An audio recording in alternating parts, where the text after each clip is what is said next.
नमस्कार दोस्तों आज हम एक बहुत ही इम्पोर्टेंट और ख़ास टॉपिक के साथ यहाँ पर उपस्थित हैं। आज हम पढ़ेंगे वर्ल्ड पॉपुलेशन प्रोस्पेक्ट्स के बारे में। ठीक है, कुछ लोगों ने इसका नाम सुना होगा, कुछ हमारे मित्रों हो सकता है कि जो लोग नए हैं अभी उन्होंने नाम ना सुना हो। तो ये एक रिपोर्ट है, संयुक्त राष्ट्र इस रिपोर्ट को जारी करता है, प्रत्येक 2 वर्ष पर जारी करता है और इसमें जनसांख्यिकी आंकड़ों से संबंधित और जीवन से प्रजनन दर से संबंधित आंकड़े जारी किए जाते हैं। ठीक है, लोक सेवा आयोग में मैंने देखा है, चूंकि हमारा पिछले कई सालों का अनुभव रहा है, तो लोक सेवा आयोग की प्रत्येक परीक्षा में यहाँ से कोई ना कोई प्रश्न अवश्य पूछा जाता है। तो उन्हीं प्रश्नों को दृष्टिगत रखते हुए हमने इस रिपोर्ट का आकलन किया है और कुछ आंकड़े आपके सामने प्रस्तुत किए हैं, जिनका हम अभी वर्णन करेंगे, आपको बताएंगे और उसको समझाएंगे। ठीक है, कि ये रिपोर्ट कैसे देखी जाती है। अगर आप पूरी रिपोर्ट पढ़ेंगे तो आपको हो सकता है वो समझ में ना आए। ठीक है, तो इसलिए हमको उसको कंसाइज करके कि परीक्षा के लिहाज से कौन कौन से आंकड़े उपयोगी हैं, कहाँ कहाँ से प्रश्न पूछा जाता है, विश्व के संदर्भ में क्या स्थिति है, भारत के संदर्भ में क्या स्थिति है, जीवन प्रत्याशा क्या होती है, प्रजनन दर क्या होती है, कब कितनी जनसंख्या हो जाएगी, क्या अनुमान लगाया गया है, इन सारी बातों पर आज हम चर्चा करने वाले हैं। तो आप देख पाएंगे कि पीसीएस में, समीक्षा अधिकारी में या खंड शिक्षा अधिकारी में या जो भी लोक सेवा आयोग की या अन्य आयोग की परीक्षाएं होती हैं, वहां पर इस रिपोर्ट से कोई ना कोई प्रश्न अवश्य पूछा जाता है। ठीक है, पिछले 2017 में ये रिपोर्ट आई थी, अब 2019 में ये रिपोर्ट आई है। ठीक है, अब अगली जो रिपोर्ट आएगी वो 2021 में आएगी, चूंकि ये प्रत्येक 2 वर्ष पर जारी की जाती है। ठीक है, तो देखते हैं कि कौन इसको जारी करता है। पूरा रिपोर्ट का नाम है वर्ल्ड पॉपुलेशन प्रोस्पेक्ट्स 2019। ठीक है, और इसका प्रकाशन कौन करता है, इसको जारी कौन करता है, तो जो हमारा संयुक्त राष्ट्र है, यूएन है। संयुक्त राष्ट्र आपने नाम सुना होगा, तो यूएन है। तो यूएन का एक विभाग है जिसको कहते हैं आर्थिक एवं सामाजिक मामले विभाग। ठीक है, ये संयुक्त राष्ट्र का एक विभाग है और इसी विभाग के एक प्रभाग जिसका नाम जनसंख्या प्रभाग, जनसंख्या प्रभाग द्वारा ये प्रत्येक 2 वर्ष पर जारी की जाती है। ठीक है, पूरा सेंटेंस में लिखें कि इस रिपोर्ट का प्रकाशन संयुक्त राष्ट्र के आर्थिक एवं सामाजिक मामले विभाग के जनसंख्या प्रभाग द्वारा प्रत्येक 2 वर्ष पर जारी किया जाता है या प्रकाशित किया जाता है। ठीक है, और ये रिपोर्ट प्रकाशन 1951 में पहली बार किया गया था, यानी कि ये रिपोर्ट फर्स्ट टाइम 1951 में जारी की गई थी।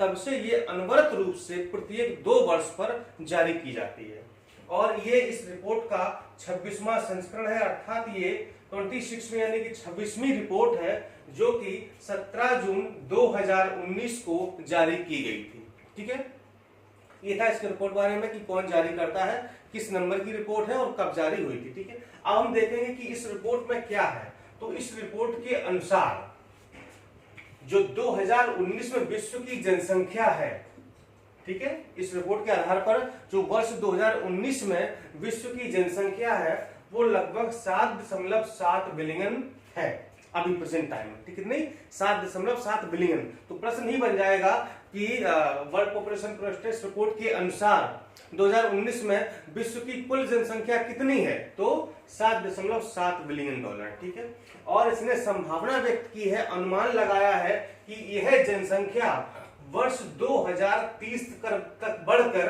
कितनी हो जाएगी, 8.5 बिलियन हो जाएगी। कब तक, 2030 तक। ऐसा इस रिपोर्ट में अनुमान व्यक्त किया गया है, संभावना व्यक्त की गई है कि ये 10% वृद्धि के साथ बढ़ करके 8.5 बिलियन हो जाएगी। और ऐसी संभावना व्यक्त की गई है, अनुमान लगाया गया है कि यह जनसंख्या वर्ष 2050 तक बढ़कर 9.7 बिलियन हो जाएगी 26% वृद्धि के साथ। और 21वीं यानी 2100 तक, यानी कि शताब्दी के अंत तक विश्व की कुल जनसंख्या बढ़ करके 10.9 बिलियन हो जाएगी 42% वृद्धि के साथ। ठीक है, तो आपको ये आंकड़े याद करने हो कि 2019 में कितनी जनसंख्या है, 2030 तक क्या अनुमान लगाया गया है, 2050 तक क्या अनुमान है और 2100 तक क्या अनुमान लगाया गया है। ठीक है, ये चारों जगह आपको याद करनी होगी। आंकड़े छोटे से आराम से आप याद कर सकते हैं। ठीक है, तो यहां से समझिए कि जो प्रत्येक लाइन है वो अपने आप में प्रश्न है। ठीक है, अगर परसेंटेज याद नहीं करना तो कोई बात नहीं, लेकिन जो जनसंख्या है वो तो आपको याद करनी ही होगी। ठीक, अब देखिए जो इस रिपोर्ट में जन्म के समय जो जीवन प्रत्याशा है उसका भी अनुमान किया गया है, लगाया गया है। जन्म के समय जीवन प्रत्याशा, ठीक है। जीवन प्रत्याशा मतलब ये होता है कि मतलब व्यक्ति संभवतः कितने दिनों तक जिएगा, ठीक है। उनकी जीवन प्रत्याशा कितने दिन है, मतलब कि ये हर देश की अलग अलग होती है। तो ये वैश्विक स्तर पर बताई गई है, मतलब एक एवरेज है पूरे विश्व का, विश्व के देशों का, कि वैश्विक स्तर पर जीवन प्रत्याशा कितनी, यानी कि कितने साल तक व्यक्ति जीवित रह सकता है, ठीक है। ये एवरेज अनुमान है। कुछ लोग उससे पहले ही मर सकते हैं, कुछ उसके बाद मर सकते हैं, ठीक है। तो एक एवरेज लगाया गया है कि इतने साल तक व्यक्ति जीवित रह सकता है। तो जो 1990 में जीवन प्रत्याशा थी वो थी 64.2 वर्ष, ठीक है। तो और इस दौरान ये बढ़ करके 2019 में हो गई है 72.6 वर्ष, ठीक है। तो 2019 वाली आपको याद रखनी है। इस रिपोर्ट के अनुसार जो जीवन प्रत्याशा है वो 72.6 वर्ष है, ठीक है। और जो 2050 तक संभावना है ये बढ़कर 77.1 वर्ष हो जाएगी। ये संभावना व्यक्त की इस रिपोर्ट में कि 2050 तक यह बढ़ करके 77.1 वर्ष हो जाएगी, ठीक है। यह जीवन प्रत्याशा। अब बात करते हैं कि वैश्विक प्रजनन दर, ठीक है। प्रजनन दर से मतलब ये होता है कि प्रतिवर्ष, यानी कि एक वर्ष में एक महिला कितने बच्चों को जन्म दे सकती है, ठीक है।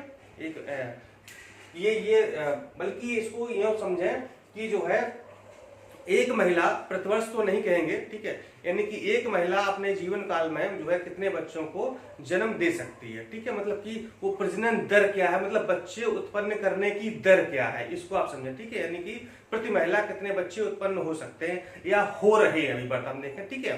मान लो 10 महिलाएं हैं तो किसी महिला ने एक बच्चा पैदा किया, ठीक, किसी ने 2, किसी ने 3, किसी ने 4, किसी ने 5, ठीक है। तो इनका जो एवरेज निकाला जाता है उसी को कहा जाता है कुल प्रजनन दर, ठीक है। अब मतलब चूंकि हर महिला की प्रजनन दर अलग अलग होती है तो वैश्विक स्तर पर ये सारे देशों में निकाला जाता है और उसी को कहा जाता है जो एवरेज होती है।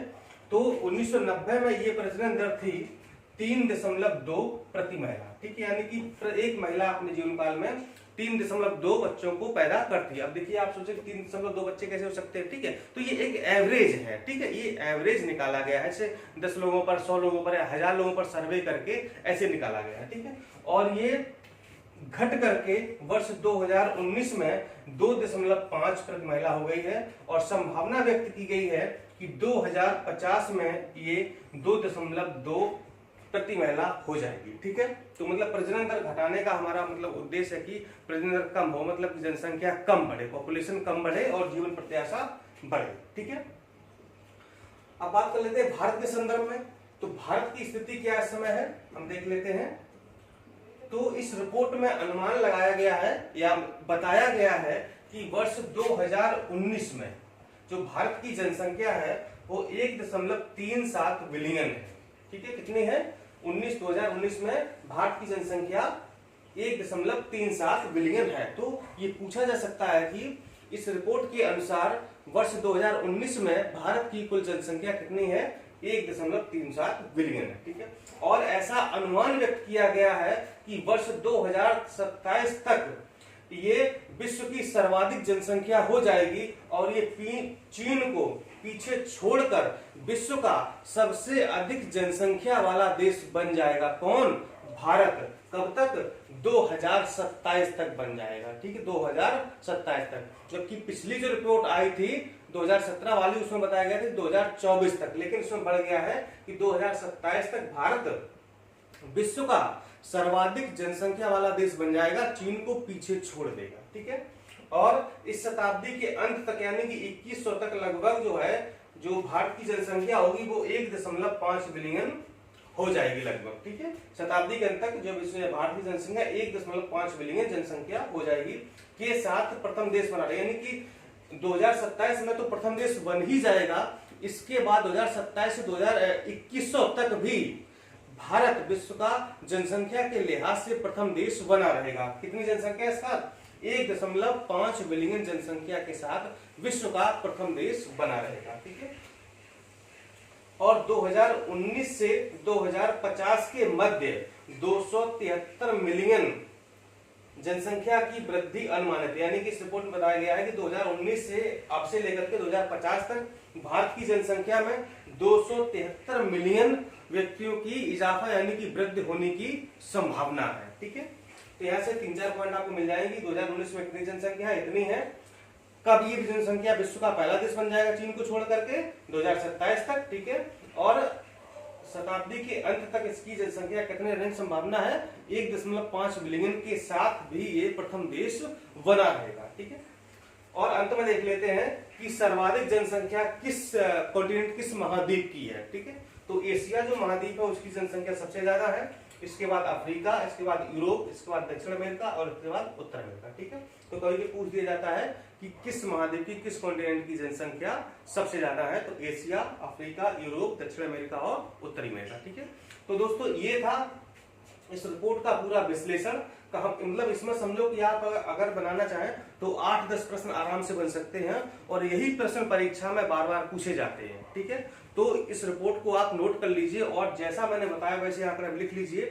कोशिश कीजिए इनको आप जो मेन चीजें हैं उनको आप याद कर लें, तो आप देखेंगे परीक्षा में यहाँ से प्रश्न जरूर आएगा, क्योंकि 2019 में ये रिपोर्ट आई है। ठीक है, और जो भी 20 में परीक्षाएं होंगी तो यहाँ से प्रश्न पूछे जाने की पूरी संभावना है। ठीक है, और ऐसी कुछ रिपोर्टों के साथ और हम मिलते हैं अगले वीडियो में। नमस्कार।